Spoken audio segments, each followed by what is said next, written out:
Hello together. I'm honored to be part of this symposium and that I have the chance to speak about the coaches. But at first I want to say congratulations for all nations who got the tickets for the Olympics and for the finals. We will see the next days. And we had seen great competitors, but we also saw gymnasts who did not really can bring their best things that they could, but we saw a lot of gymnasts who were very happy. It doesn't matter which level, but to see gymnasts and coaches who are happy about this, what they did, this is the most important of this competition. Either they win medals or they are on another place, because all they are human beings, and if they make mistakes, we also have to think about what they feel, what they think, and what they want to do the next day. And we will start with one theme, what I want to speak about, to create a respectful culture and a safe environment for athletes and coaches. We don't have to forget that coaches have a lot to do, and I think the success of our coaches is a success of a brilliant environment. I take this picture, it's our Elizabeth and her coach, and I found on the site of the IOC, coaches help us to unlock our talent and achieve our dreams. This is what athletes think, and we heard these three athletes before. Coaches have they are very important for the whole system, and they have to do very good things, and they have to have the same mindset as we expect that gymnasts have. What motivated the coaches to do this job? I think we work together with people who are highly motivated and self-responsible. And we learned from the gymnasts, we saw the self-responsibility of the gymnast is much more important than we think. Also to bring to the little kids that they are responsible for their bag, they are responsible for their water, and if they grow up, they are responsible for their studies, to think also about what will I do after my career. We see the fullness. This is so important that we don't see the lake. We have to see the fullness we have, and we have to use this fullness to bring it to the athletes. And we have to work together in a very solution-oriented way. We have to fix and realize goals together who are achievable. This is much of the most important thing we have to do. If we cannot reach our goals, or if we think that we cannot reach the goals, we cannot work. And this will bring pressure into the working in the gym, a pressure to the whole environment we have. If goals are not reachable, don't bring it out. And this is also very, very important. We have to know that we have to go to limits during the training sessions and during our behavior, because without going to a border, we cannot develop gymnasts who are comfortable in the stress situation of a competition, and in stress situations they have to manage. And the difference between former times and the times now is that we have to speak about the plan we have, how will be the year, and when will be the time when we have 100% of working to be ready with my mind and with the body to go to a competition. This can be a little competition in a little region, or it has to be Olympics. We have to go to limits, and coaches and parents and the gymnasts have to speak, when will be this time, when will I be very tired, when I will be perhaps empty, and because it's necessary to have these moments in training sessions to be great on the podium.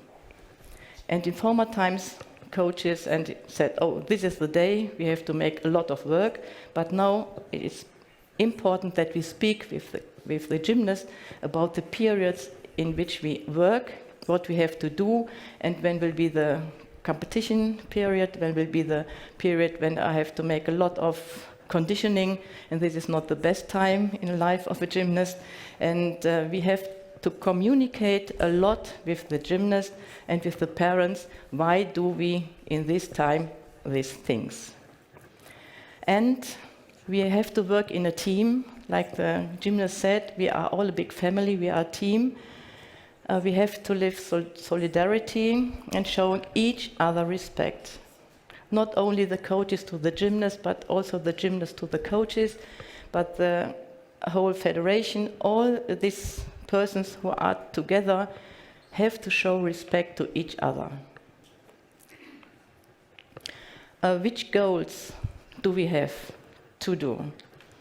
We have coaching education programs for self-reflection and personal development, and I'm very grateful that now the new e-learning system is there for the coaches to learn about the behavior of mindset, of mindfulness, all these things. I hope it will be in. Donna, I don't have the time to make the certificate, but I will do it. Until 1st January you have time.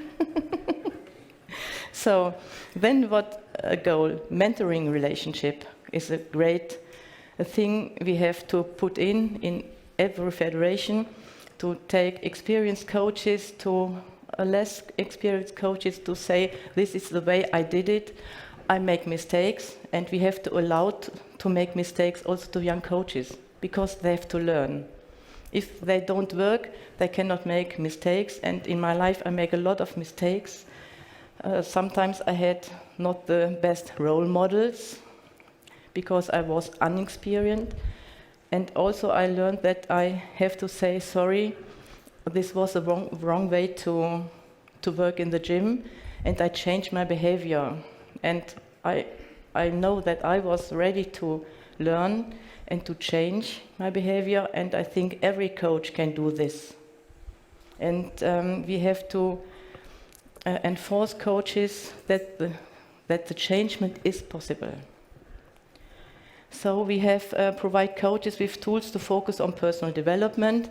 And now this part is very, very important. We have also secured the terms of conditionings of employment with good contracts. We had to offer a good pay that makes it possible that coaches also can have a good private life. There should not be the argument, oh, I don't have the time to be married. I don't have the chance to get a child. I have not the time to educate my own children. I don't have enough money to pay for the living room and to pay for this what normal family have. To count the hours of a coach in a week and to bring coaches to a better organization for themselves. To have recreation times. This is so important, because I know many coaches who are so stressed that they have burnout and they go away to another job. And therefore, look for your good contract and good payment for the coaches.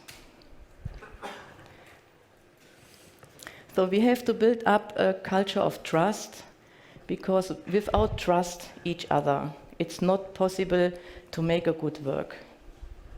What can we do? Little things, little parts I learned. A good energy.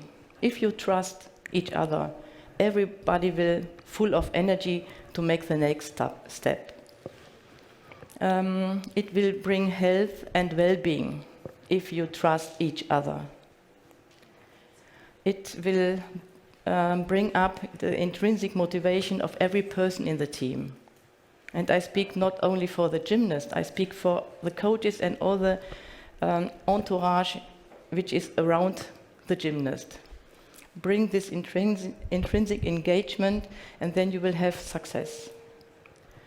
And what is the most important, to bring satisfaction in life. Because we heard from this gymnast, we are not only gymnasts, we are also human beings, we are individual, and all the coaches are individuals, they are human beings, and every person who works in the team has to be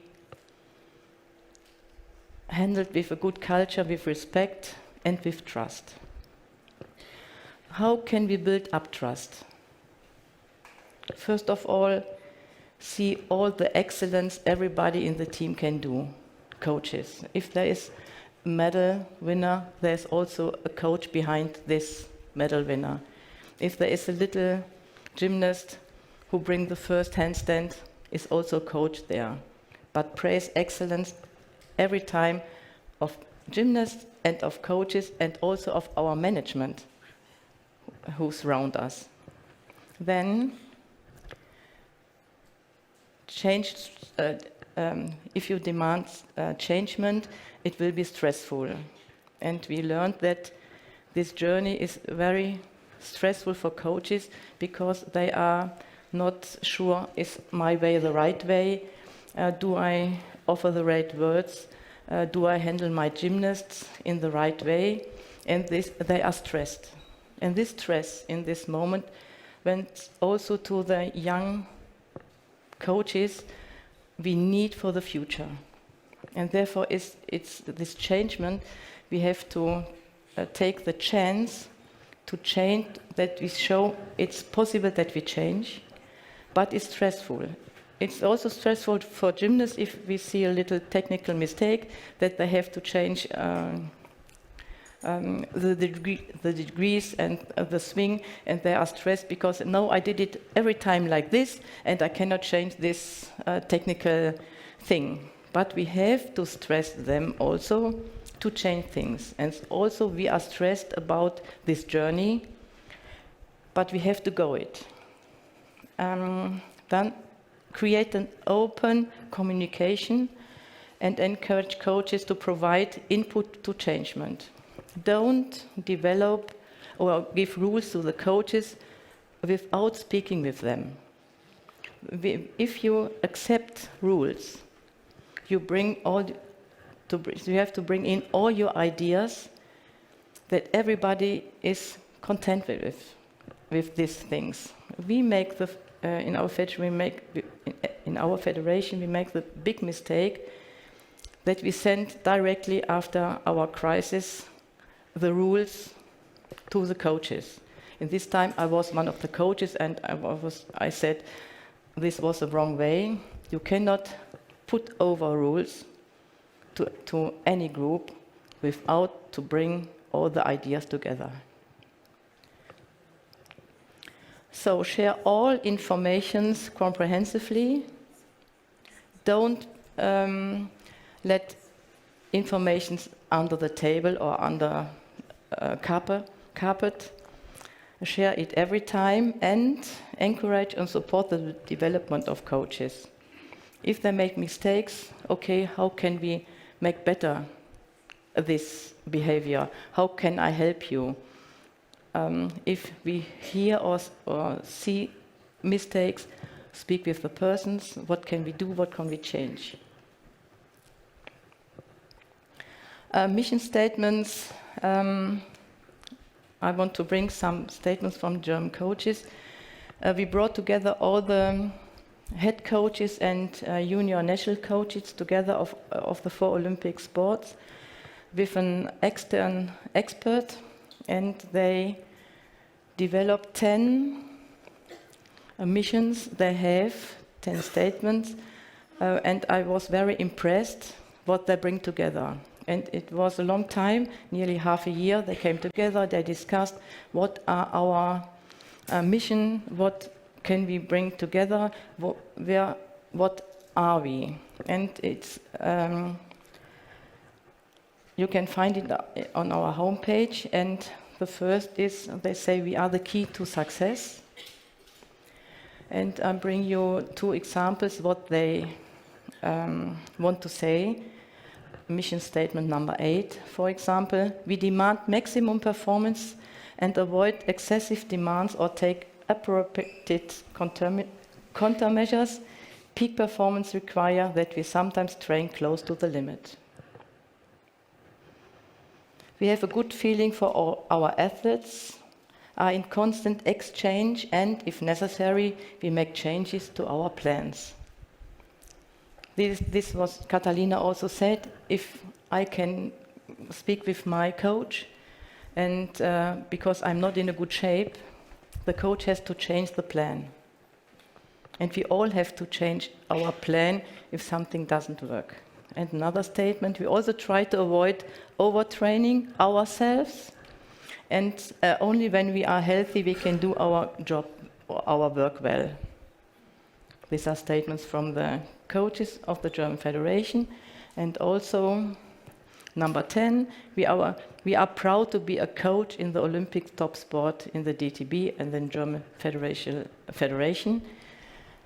We are a team of coaches and use the strength of all of us, because no coach is a unique person, and I learned I can take the experience from this coach and this coach. For example, we bring an excellent beam coach to Germany 10 years ago, C.R. Orchard from Canada, and we won more medals on beam than on bars.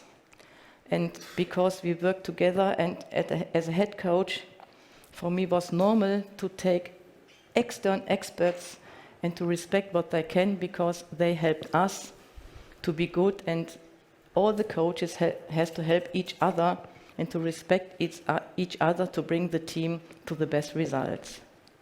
And we are open for cooperation and promote an open culture among the coaches. And if you want to read all the other things they said, you can see this on our page. So at the end, positive empowerment is one of the words we want to have in the gym, but also coaches need positive empowerment, because without this, for the whole group, we cannot be successful.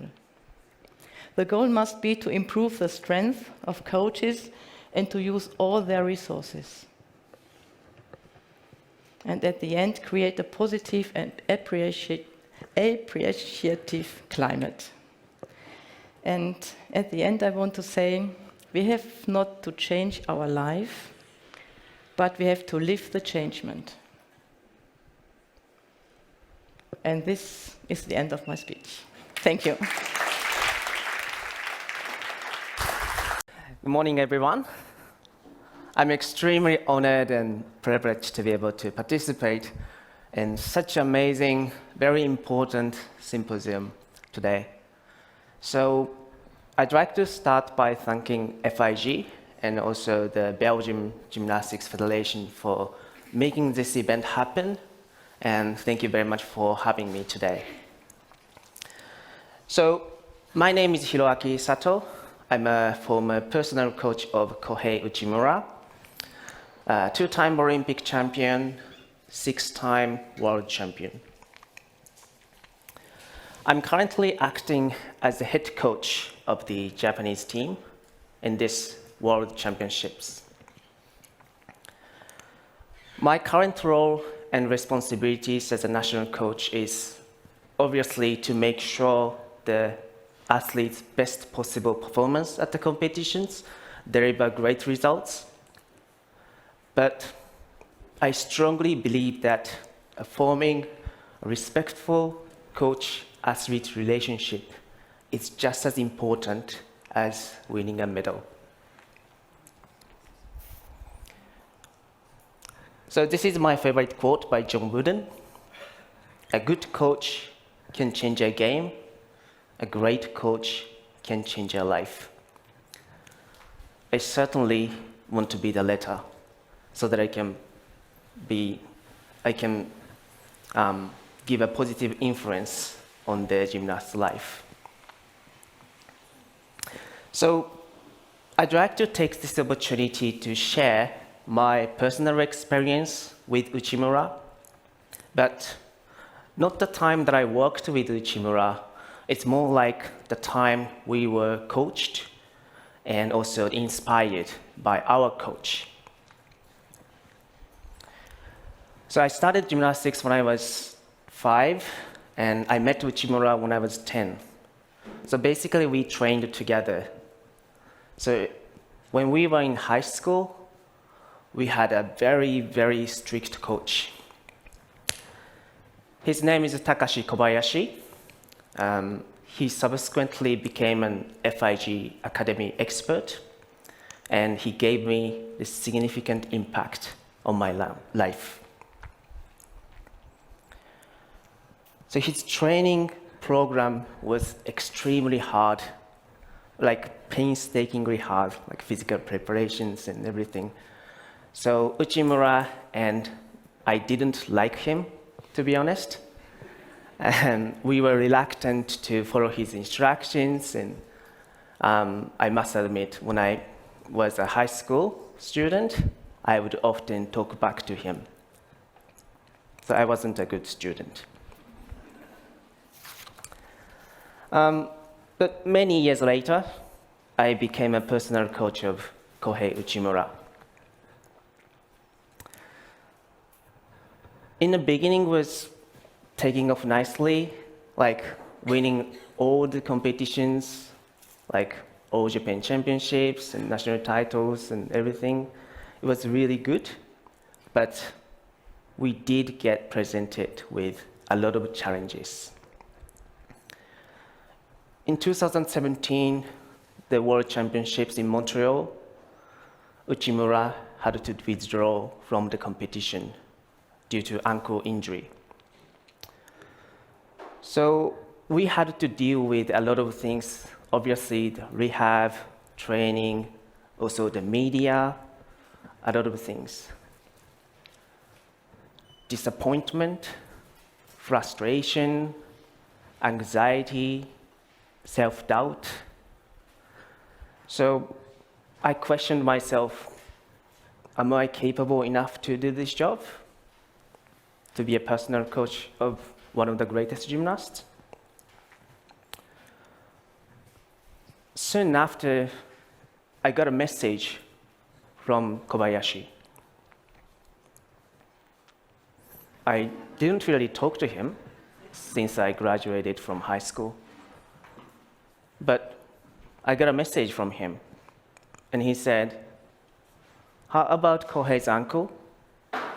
I think Hiro had a tough time at the World Championships. But I think Kohei was reassuring that Hiro was by his side. And I think it was fortunate that it was not a serious injury. I think it will be difficult with the rehab and restart training from now on, but I think Hiro can support Kohei for sure. You can do it. It was not until I received this email that I realized the importance of such a beautiful coach-athlete relationship. I truly appreciate his message and heartfelt support. It gave me the motivation to bounce back from the hardships and work hard to make it to the Tokyo Olympics. At the end, despite many hardships, we made it. Unfortunately, my coach, Kobayashi, passed away due to terminal illness, but his coaching philosophy is always in my heart. This is not well known, but the Kohei Uchimura carefully kept the letter that Kobayashi gave before graduating from high school and brought that letter to every single competition. So it shows the qualities that you need to have to be an absolute champion. As you can see at the bottom, humanity, a sense of gratitude, being humble, and quiet fighting spirit. And the next, strong body. You need to have strength, flexibility. And then you need to aim to achieve ultimate technique. Then the top of the world.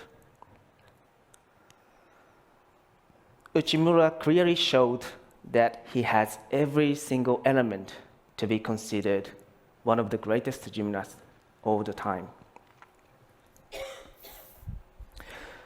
So my mission right now is to coach the national team. As a head coach, we tend to focus on the technical side. But I always remember respecting the athletes and their coaches, unconditionally support athletes is very important. Ultimately, if I could give a positive influence on your life, I'd be very happy regardless of the competition results. Concurrent with the national coaching role in Japan, I teach FIG academies and also serve as a member of the FIG Education Commission. The philosophy and the priorities of the FIG coach education program are safe and healthy and systematic training of gymnastics towards excellence. As a FIG Academy expert, I have a very strong sense of mission that I carry Kobayashi's coaching philosophy forward into the future. Safeguarding is crucially important nowadays. Every athlete should be respected and supported by their coaches. Not only the time you are a gymnast, but the positive relationship continues throughout your life. A lifelong coach-athlete relationship can help you, guide you to achieve your goals. So my coaching philosophy is to inspire athletes by demonstrating values. I will continue to work hard to grow as a person so that I can make a positive impact on the gymnast's life. So tonight, we have the men's team final. I will do everything I can to support athletes. Wish me luck. Thank you very much.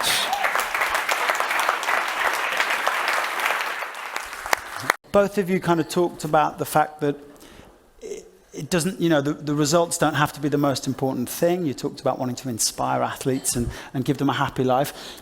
I mean, is it really possible in such a high-pressure sport, in an Olympic sport, to not so much to not care about results, but, when results are so important, how do you kind of balance that, is what I'm trying to say. How do you balance the expectation of excellence and results with not wanting to rely only on results? In my opinion, the results are the byproduct. So if you try to work on yourself, the result will come naturally. So that is my attitude. I always talk to the athletes and try to communicate with the athletes as much as I can. Last week we had a preparation camp and we went for dinner and talked a lot of things, and just to communicate with them so they understand their personality. I don't really talk to them about the results, gold medal and stuff like this. It's more like how to prepare for the competition, how to, use your time when you have spare time, what are you going to do tomorrow, stuff like this. So yeah, just always try to think about as a human. It's not like the competition result or scores. That is my sort of attitude. Yeah.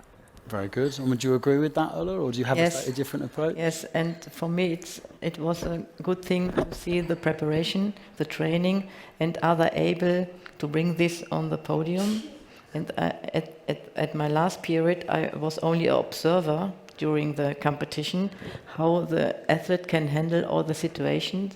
And if there are situations who were good or not so good, we can speak about this. Because of the result, for example, yesterday we lost 2/10 to get the ticket for the Olympics, but they did a great job. We had 2 terrible accidents before, injuries, and the best 2 girls were not on the podium, but the team did a very good job and they fighted, and this was the most important for me. To say them afterwards, you did a great job. It was such a stressful preparation, but they did it really good. And this is the most important, that they go out of, after a competition, they go at home and they are feeling proud of themselves and that they did a good job. Either if something was not so good, but they have to be proud of that what they did. Yeah, and that's a perfect example with, as you were saying to me earlier, something that happened yesterday here at the World Championships. Very good. Do we have any questions? Any hands up in the audience? I can see a hand has gone up here. If you can bring a microphone to the gentleman, thank you. Yes, thank you. My name is Olaf Spahl from the Belgian Olympic and Interfederal Committee, the Allied Sports Director. Really appreciate this session where top coaches share their insights. Often we are talking about those who are selected, athletes who are selected. As coaches, you come to the point where you have to make tough decisions and also tell athletes that they are not selected, that they don't make the team anymore. How do you deal with these courageous conversations? What are your recommendations following up not selected athletes? Ulla, do you want to start with that one? Yeah, I think that this begins in the period when we prepare a team 1 year, 2 years before. We are 10 or 12 persons, gymnasts, and then we only can choose 5. But my philosophy was to tell them that every is a part of a big team, and if the 6 and 7 and 8 gymnast is very good, the team is much more better, because it depends of the gymnast in the last row, how good is the team. And to thank them that they did a great job, and because of them, the team is so good. And if they know that they are a very important piece of this team, they can be proud of themselves because they bring their work into the team. Yeah, it's that kind of togetherness that you mentioned a little bit in your speech, Hiro. How do you deal with this issue of, having to not select people for competition? Always that's tough, very tough, difficult to say. But I always try to, like I said in my presentations, and I try to communicate with the athletes. I respect every single athlete. So even that the gymnast didn't get selected, I try to talk to him or talk to her wholeheartedly, always try to have a good conversation so that the gymnast can understand why he didn't get selected. So maybe he can prepare for next year so that he can be selected. So always try to give them the direction, the reasons. So I think that is the most important thing. I never said you are not selected, that's it. It's more like just explanation. It's very, very important. And also follow up, it's very important, yeah. Especially this time, in our case, one of the gymnasts, the team member got injured. We had to change the athlete. And that was a very difficult decision to make. But I always try to approach that to the reserve gymnast, and he had to withdraw from the competition. So he was with our team. So yesterday he did training. I, of course, went to the gym with him, trained together, watched the training, coached training, spent a lot of time with him so that he feels comfortable and confident to come back to the national team next year. So that sort of approach is very important. Yeah, and it goes back to very much the communication as well that the gymnasts themselves talked about. So Very good, thank you. Any other questions from the floor? I had one question actually, going back to, we heard Tina Vertommen's excellent presentation at the start. When you guys are making your kind of policy changes in terms of coaches, are you looking at data and research? Is that something that is becoming increasingly important in the way that you dictate your policy, or not so much? Is it something that you would like to develop, like numbers and research and data? I'm a little controller. I was a little controller. And I think it's important that a coach know how they feel. For example, they had to fulfill when they had a bad day, if they were injured, if they were lazy, if they were not full ready to go. Mm-hmm. And then you can see and you can feel how can you handle the situation. And for example, about a long time, there are a lot of minus and red days. You have to react. And if you don't look at these times, also, for example, if they grow up, if they are and the body change, if you don't make data about this, you cannot handle the organizing of the training. And therefore, I like to do this. Yeah. To look behind the gymnast and then to spoke with the gymnast. What can we change that we don't have red days? Yeah. Very good.